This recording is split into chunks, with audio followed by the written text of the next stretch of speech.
One more thing on the list for today. We have spent all the time now to talk about quantifying and making a confidence interval for the mean. We can do it also, as I said in the beginning. This can be done for anything now in the future that we are going to compute from sampled data. And the one thing that we already computed was the sample standard deviation or the sample variance. And we can construct a confidence interval for that one also. Here it comes. With a long story. Let me try to put some words on this story. We produce tablets. It could be Lundbeck, it could be Novo Nordisk, and it's done in the Copenhagen area, large production of tablets. The amount of active substance in each individual tablet, of course, is extremely important, that it has the right target. The mean should be the right, but it's also extremely important that from tablet to tablet, the variability in our production is small, right? When we produce stuff, variability must be small. The smaller the better. Sometimes just small enough to be good enough. 0 is difficult, expensive, but small is important. So it's just to say, size of variability is sometimes also in itself a very important property. So we seek to have low variability when we produce tablets. This was my version of the words. So, we need theory. I could also do a sampling simulation, play around with you, but the time is not up for it and it was not planned. But here is the theory that tells us that when I compute, damn it, so here we are. So, when I compute a variance, and here it's done with capital X's and capital S, to emphasize that now I see it as an estimator. Meaning that I realize that from sample to sample, it will give me different variances, right? 10 people here, height, I compute the variance, I get one variance value. 10 people here, I compute the variance, I get a different. Because the x's are different and the x's are random. The variance is a function of the x's, so if the x's are random, the variance itself is also a random variable. It turns out, and this is where you need a few weeks of a probability class to be able to prove this, but it turns out that such variances, the way that they change from sample to sample, behaves like a new distribution that you didn't meet before, but here it is. It's called the chi-square distribution. There is a distribution that can tell us how do sampling variances behave from sample to sample. It is expressed like this. Of course, it depends on the true variance, so it's expressed in a relative way. If you take the computed variance and you scale it up again by n-1, such that it's actually the sum of squares, the random sum of squares, and you take that relative to the true variance, then it behaves like a so-called chi-square distribution, which is a positive distribution. By that I mean it's a distribution, it's a random phenomenon that can only be positive, right? A variance is a square thing, it's a positive thing. A normal distribution can go from minus infinity to plus infinity, right? A chi-square distribution, a variance thing, could look like this. And it exists. I mean, this is where I don't even show you the density formula. It could be found in some of the extra parts of chapter 2 that you not actually necessarily have to read. The density formula is there. Now it's good time is soon up here. But here is the d chi-square. Like the t distribution, it comes in various versions. One for each number of observations. So we use this word that we say that it could be 9 degrees of freedom. It's just a name that fixes what exact chi-square distribution that we are talking about. Here is the plot. You can see it's a skew distribution now. It's not symmetric anymore. That's how it is with such squared phenomenon like that. It's a positive thing. But in a way, and that'll come in a minute, even though this is a skewed distribution, we could still find the points where we have, for instance, 2.5%. We could use the same principle, 2.5%. Still struggling a bit here, 2.5%. And this is exactly what we will use to define the confidence interval. However, it's not additive like the one for the mean. It's a relative or multiplicative, if you want, expressed confidence interval.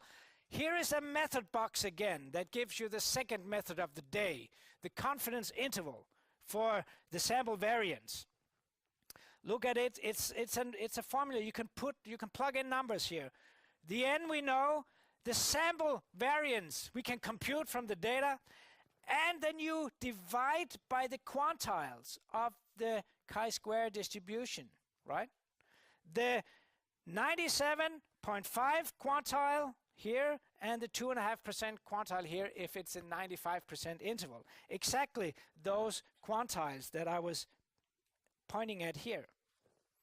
So I look up those two quantiles and I use them in the formula and I can find the confidence interval. This is for the variance. It's very simple to get the confidence interval for the standard deviation because common sense and basic rules rule. We can just apply the square root transformation to those two things that we compute. So we find the interval for the variance and we take the square root of the two numbers and we have the interval for the standard deviation. Because the square root is a one-to-one, it's a monotonic transformation, so probability statements will be valid like that. We don't prove it, but we say it in the notes also. So that's the method that we already exemplified. So to go back to our data, no, this is new data. Sorry, we didn't see those data before. Here is a data thought to come from this tablet data situation. We believe we have 20 tablets. We have a mean of 1.01. Probably the target would be 1 here for those tablets. And then we have an observed sample variance of 0.07 squared. This is just notation for the standard deviation would then be 0.07. Whoa, struggling still a bit with the board here. We did report it. They did change the pen.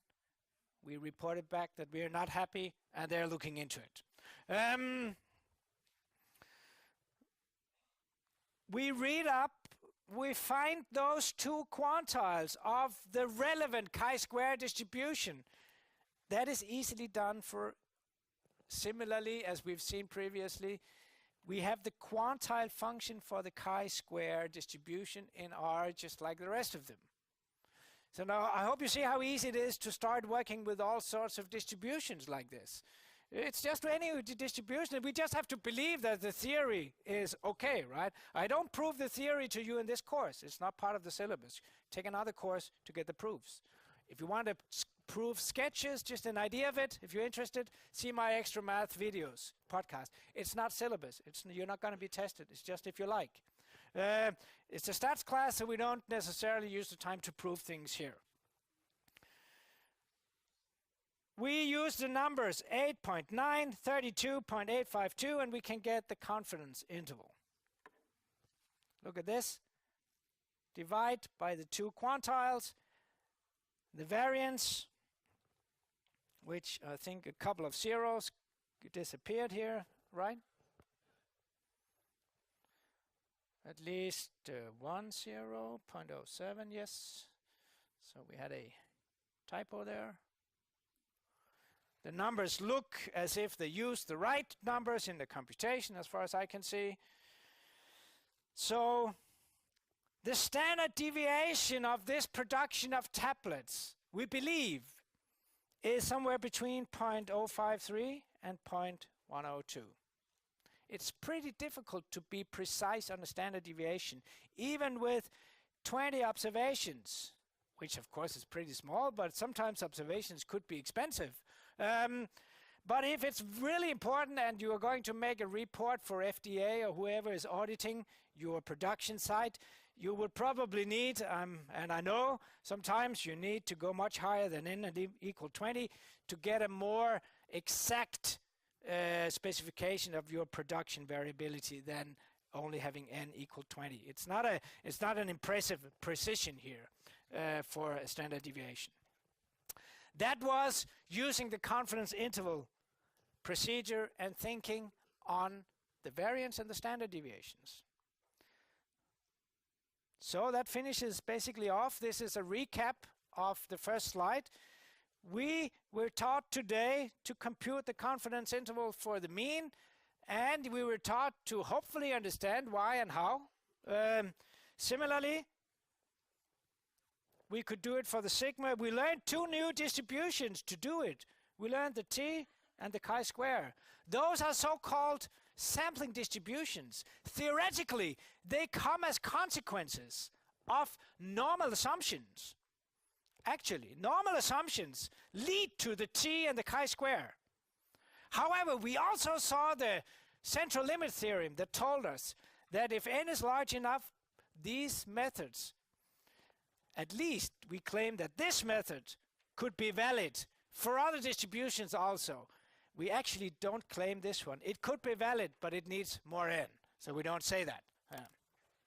Anyway, that's it for today, the first big day of real stats, and come back and learn more. Or finally, see who will be the winner of today. 30 seconds.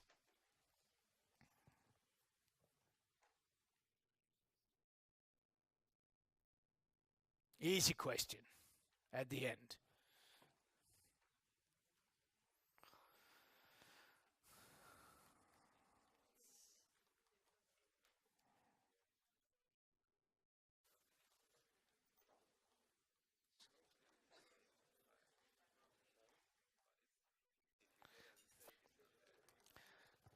Okay, maybe I could have skipped the stupid question, actually. I should have done that, I realized. I'm a bit a newbie on this Kahooting thing here. Anyway, good job.